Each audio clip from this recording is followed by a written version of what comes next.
I am the beloved of my Jesus. நீங்க ஒரு விஷயத்தை கர்த்தர்கிட்ட ஜெபிக்கிறது முன்னாடி கர்த்தர்கிட்ட ஒரு வார்த்தையை சொல்லுங்க. நான் நீங்க நேசிக்கிற புள்ள, நான் கேட்கிறேன், எனக்கு இதை செய்யுங்க. அப்படி கேட்கணும்.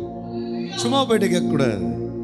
அவர்கிட்ட போய் கேட்கணும். நீங்க நேசிக்கிற புள்ளப்பா, நானு, எனக்கு இது வேணும், கிவ் மீப்பா. ஆமென். 4வது வசனம், இயேசு அதை கேட்ட பொழுது இந்த வியாதி மரணத்துக்கு ஏதுவாயிராமல் தேவனுடைய மகிமை விளங்குவதற்கு ஏதுவாயிருக்கிறது, தேவனுடைய குமாரனும் அதனால் மகிமைப்படுவார் என்றார். இந்த வேர்டில் எவ்வளோ அழகாக இருக்கு பாருங்க. இந்த செய்தி ஜீசஸ்க்கு போயிடுச்சு. நமக்கு இன்னைக்கு நிறைய பேருக்கு ஒரு டவுட்டு, நம்ம ஜெபிக்கிறது கர்த்தருக்கு கேட்குதா கேட்கலையா? நான் சொல்கிறேன், கேட்குது. நான் பேசுறது அவருக்கு கேட்குதா கேட்கலையா? இல்லை, அவருக்கு கேட்டுருச்சு. மனுஷன் கொஞ்சம் வெயிட் பண்ணுறாரு, அவர் மகிமையை பெருசாக காட்டணும். நீங்கள் கேட்டவுடனே சிலது நடந்துருச்சு அப்படின்னா அது லாஜிக் ஆகிடும்.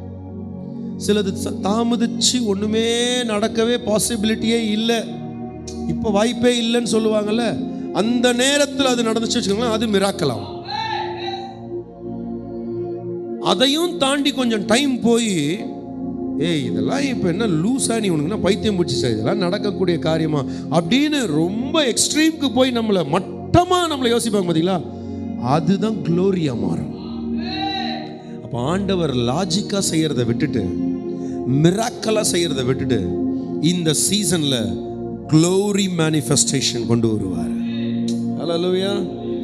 மகிமையின் பிரத்யட்சத்தை கர்த்தர் கொண்டு வருவார்.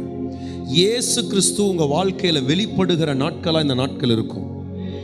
இல்லாதவைகளை இருக்கிறவைகளா கர்த்தர் உங்களுக்கானவைகளை செய்து முடிப்பார், நமக்கானதை செய்து முடிப்பார். ஆமென்.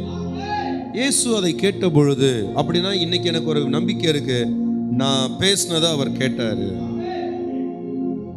நீங்க பேசினதை அவர் கேட்டிருக்காரு, நீங்க யோசிச்சதை கூட அவர் கேட்டிருக்காரு. நீங்க யாருக்கிட்ட ஊழியக்காரங்க கிட்ட எனக்காக கொஞ்சம் இந்த காரியத்துக்காக ஜெபிச்சுக்கோங்க அப்படின்னு சொல்லியிருப்பீங்கல்ல, ஆள் அனுப்பியிருப்பீங்கல்ல, அதை கூட அவர் கேட்டிருக்காரு.